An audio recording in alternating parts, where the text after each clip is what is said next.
Hamas और Israel में जारी जंग में शिद्दत आ गई। अल-कसाम ब्रिगेड के जंगजुओं ने इसराइल का जदीद तरीन ड्रोन तैयारा मैट्रिक्स 600 मार गिराया और कई टैंक और बुलडोजर तबाह कर दिए। अल-कसाम के ताबड़तोड़ हमलों में एक ही दिन में 24 इसराइली फौजी मारे गए। ये 7 अक्टूबर 2023 के बाद से एक दिन में इसराइली फौज का सबसे बड़ा जानी नुकसान है। इसराइल की जानिब से गजा में एक ही रोज में 24 फौजियों की हलाकत से मुतल्लिक बताई गई वजह भी झूठ का पलंदा साबित हो गई है। अमेरिकी मीडिया ने इसराइल के झूठ का भांडा फोड़ दिया। अमेरिकी मीडिया ने तस्दीक की है कि इसराइली फौजी यरगमालियों को छुड़ाने के दौरान नहीं बल्कि गजा में गैर कानूनी बफर जोन बनाने की कोशिश में मारे गए हैं। अमेरिकी मीडिया के मुताबिक इसराइली फौजी गजा में मुख्तलिफ इमारतों को मलबे का ढेर बनाकर बफर जोन कायम करने की कोशिश में थे। अमेरिकी मीडिया की रिपोर्ट में बताया गया है कि इमारतों को तबाह करने के लिए इनमें बारूद रखा जा रहा था कि हमास के जंगजुओं ने इसराइली फौजियों पर हमला कर दिया, जिससे इमारत में धमाका हुआ और वहां मौजूद फौजी मारे गए। इससे पहले इसराइल ने दावा किया था कि हमास की कैद में मौजूद यरगमालियों को बाजियाब करने की कोशिश में फौजी मारे गए। ताहम अब वाज़े हुआ है कि इसराइल गजा में इमारतों और घरों को मलबे का ढेर बनाकर गजा की ज़मीन पर काबिज होना चाहता है और हमास ने बफर जोन बनाने के इसराइली साजिश नाकाम बना दी। टाइम्स ऑफ इसराइल के मुताबिक गजा में ज़मीनी ऑपरेशन में अब तक इसराइल के कम अज़ कम 219 फौजी मारे जा चुके हैं, जिनमें एलीट गोलानी ब्रिगेड के कमांडर भी शामिल हैं। 13 दिसंबर को गजा की पट्टी में जारी लड़ाई के दौरान गोलानी ब्रिगेड को घात लगाकर शमाली गजा में निशाना बनाया गया था, जिसमें ब्रिगेड के कमांडर लेफ्टिनेंट कर्नल टॉमर गर्जबर्ग समेत 10 फौजी हलाक हुए थे। गोलानी ब्रिगेड का शुमार इसराइल की एलीट फोर्सेस में होता है और इसे इसराइल की मौसल लड़ाका फौज करार दिया जाता है। एक तरफ हमास के जंगजू तो दूसरी तरफ हिजबुल्लाह ने इसराइल के मेरोन एयरबेस पर रॉकेट हमले किए।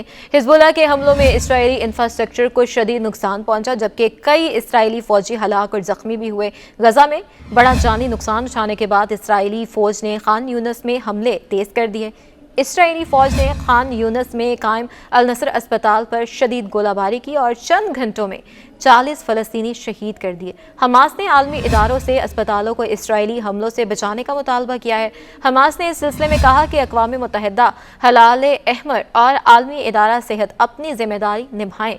हमास ने मजीद कहा कि खान यूनिस में अस्पतालों को बमबारी और ड्रोन हमलों का निशाना बनाया जा रहा है। इसराइल अमेरिका की हिमायत के साथ फ़लस्तीनियों की नस्ल कुशी कर रहा है। गजा पट्टी और मगरबी किनारे में 7 अक्टूबर से इसराइली हमलों में 4500 से ज़ायद तलबा शहीद, जबकि 7911 जख्मी हुए हैं। फ़लस्तीनी वज़ारत तालीम के मुताबिक मगरबी किनारे में इसराइली फोर्सेस के हमलों में 41 तलबा शहीद और 282 जख्मी हुए। मगरबी किनारे में इसराइली फोर्सेस ने 85 तलबा को गिरफ्तार कर रखा है। रिपोर्ट के मुताबिक गजा पट्टी में इसराइली बमबारी में 231 उस्ताद और एकेडमिक कारकुन शहीद हुए और 756 जख्मी हैं, जबकि मगरबी किनारे में 6 उस्ताद जख्मी और 71 गिरफ्तार हैं। फ़लस्तीनी वज़ारत तालीम के अदाद शुमार के मुताबिक इसराइली फ़ौज ने गजा पट्टी के 346 स्कूलों पर बमबारी की। बमबारी का निशाना बनने वाले 56 स्कूल अक़वाम मुत्तहिदा के इदारे के ज़ेरे इंतज़ाम थे। इसराइली बमबारी से गजा पट्टी के 83 स्कूलों को शदीद नुकसान पहुंचा, जबकि 7 मुकम्मल तबाह हुए।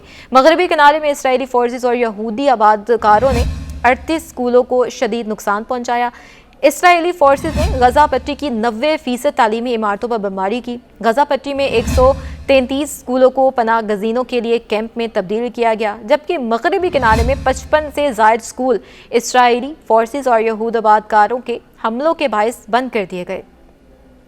अक़वाम मुत्तहिदा के अहलकार ने फ़लस्तीनियों पर ढाए जाने वाले मुजालिम के हवाले से कहा है कि जिस तरह फ़लस्तीनी कैदियों को बरहना करके इन्हें मारा पीटा जा रहा है और गायब किया जा रहा है, ये मुमकिन तौर पर तशद्दुद के ज़मरे में आता है। इनका कहना था हज़ारों फ़लस्तीनी इसराइली जेलों में इंतहाई होलनाक सूरत हाल में कैद हैं। दूसरी जानिब वाइट हाउस का कहना है कि इसराइली यरगमालियों की रिहाई के बदले तवील जंगबंदी मुआहदे पर बातचीत के लिए अमरीकी मशीर बेरियट मिलग्रिक मशरिक़ वस्ता के दौरे पर हैं, जबकि अमेरिका ने गजा में इलाकाई तब्दीलियों की मुखालफत भी कर दी थी।